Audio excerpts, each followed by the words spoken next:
Hello hi అండి, welcome to my channel. ఈరోజు recipe వచ్చేసి అటుకుల పాయసం. దేవుడికి నైవేద్యంగానైనా, లేదంటే రిలేటివ్స్ ఇంటికి వచ్చినప్పుడైనా, లేదంటే మనకే ఏదైనా స్వీట్ తినాలనిపించినప్పుడైనా ఈజీగా 15 మినిట్స్లో అప్పటికప్పుడు రెడీ చేసుకోవచ్చు ఈ స్వీట్ని. ముందుగా దీనికోసం గ్యాస్ని వెలిగించి ఒక గిన్నె పెట్టేసుకొని, ఆ గిన్నెలోకి ఒక స్పూను నెయ్యిని యాడ్ చేసి, నెయ్యి అనేది కరిగిన తర్వాత కొంచెం కిస్మిస్లను, కొంచెం జీడిపప్పులను యాడ్ చేసి వేయించుకోవాలండి. తర్వాత ఆ నెయ్యిలోకి ఒక కప్పు వరకు అటుకులను వేసి 5 మినిట్స్ పాటు వేయించుకోవాలి. ఇలా 5 మినిట్స్ తర్వాత 1 కప్ అటుకులను తీసుకున్నట్లయితే దానిలోకి 3 కప్స్ మిల్క్ అయితే సరిపోతుందండి. లేదంటే 1 కప్ అటుకులను తీసుకున్నట్లయితే 2 కప్స్ మిల్క్ని, అదేవిధంగా 1 కప్ వాటర్ని కూడా యాడ్ చేసుకోవచ్చు. ఇక్కడైతే నేను అట్లనే యాడ్ చేసుకున్నా. ఇలా యాడ్ చేసుకున్న తర్వాత ఒక 5 to 10 మినిట్స్ అయినట్లయితే పాలు అనేవి బాయిల్ అవుతూ ఉంటాయి.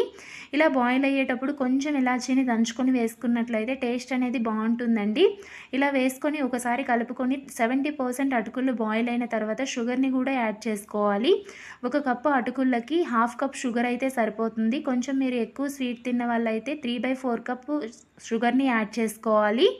ఇలా యాడ్ చేసుకొని ఒకసారి కలుపుకొని 5 మినిట్స్ ఉంచినట్లయితే అటుకులు కూడా ఉడికిపోతాయి. ఇలా ఉడికిన తర్వాత దానిలోకి కొంచెం బాదం పౌడర్ని, అదేవిధంగా మనం ఫస్ట్ వేయించుకున్నాం కదా కాజు కిస్మిస్లను కూడా వేసుకొని ఒకసారి కలుపుకున్నట్లయితే వేడి వేడి అటుకుల పాయసం అనేది రెడీ అయిపోతుందండి. ఇది వేడివేడిగా ఉన్నప్పుడు తింటేనే చాలా బాగుంటుంది. చల్లగా అయిపోతే పాయసం అనేది దగ్గరగా అయిపోతుంది. ఈ రెసిపీ చాలా ఈజీగా, చాలా టేస్టీగా మీరు కూడా ట్రై చేయొచ్చు. ఒకసారి ట్రై చేయండి.